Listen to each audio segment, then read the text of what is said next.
Hello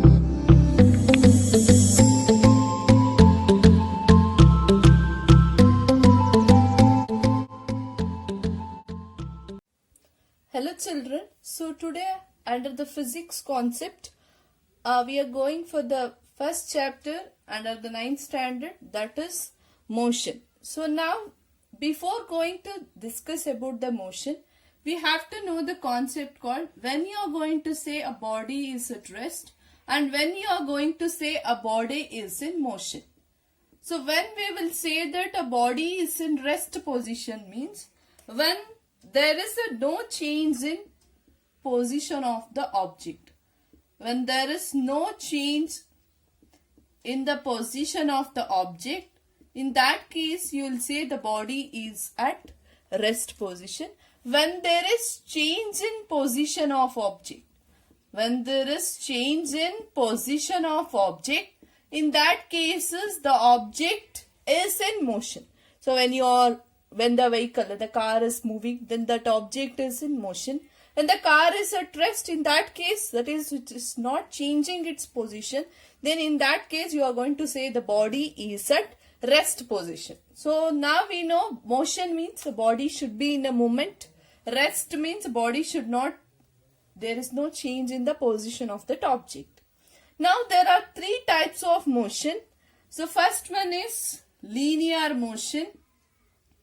So first one is linear motion. Second one is circular motion. Circular motion. And the third one is oscillatory motion. Third one is oscillatory motion. So what does this linear motion says here? The motion which is along the straight line. When you are taking the object which is moving in a straight line, then that type of motion is called linear motion. When there is a movement in the circular manner, that cases it is called as circular motion. Oscillatory means oscillation. That is nothing but when there is to and fro motion. If you take an example of a pendulum, pendulum is an example for oscillatory motion. That is, it will be moving in a to and fro motion. That is, once it will be moving like this, another once it will be moving like this. In that cases, it is called as oscillatory motion. But in this 9th standard, you will be studying only the linear motion. That is the motion along the straight line. That is, when you consider a car or any vehicles, if you consider, that type of motion is called as linear motion. So next is physical quantity. So physical quantity is nothing but it is a physical property which can be measured. That is the property which can be measured, like height, distance, length, even the temperature that we were going to measure it. That type of quantity is called as physical quantity. There are two types of physical quantity are there. One is scalar quantity, another one is vector quantity. So scalar quantity is nothing but it depend upon only magnitude. It depend upon only magnitude. That is nothing but it depend upon only the numerical value. Next is vector quantity, means it depend upon both magnitude and direction. It depend upon both magnitude and direction. Now let me take an example. For example, if I take time.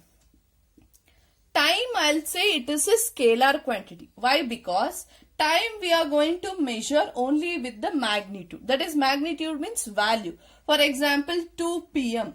This is the value. For example, if you have traveled from A to B position, then it is 2 kilometer means this 2 kilometer indicates the magnitude.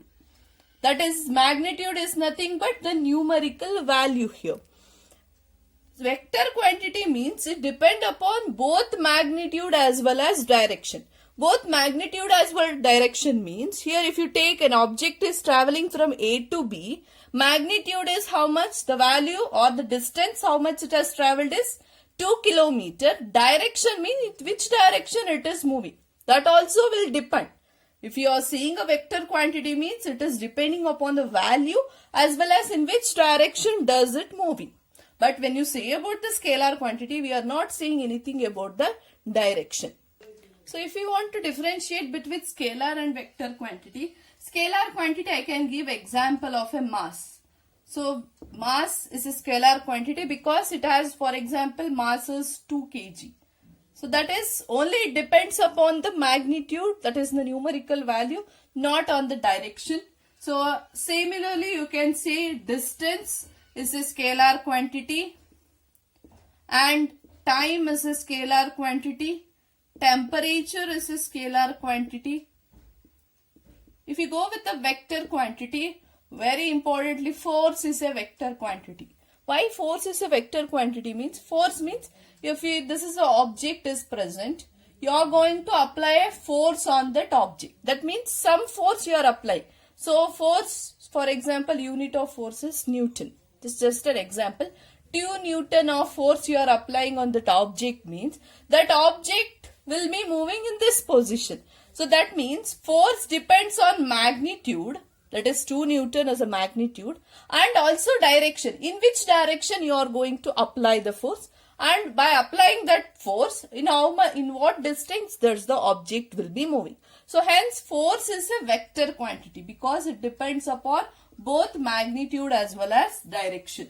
Another one is acceleration. So in this chapter you will be studying what is this acceleration and also the displacement. Okay, these are the quantities which will be differentiated as scalar as well as the vector quantity.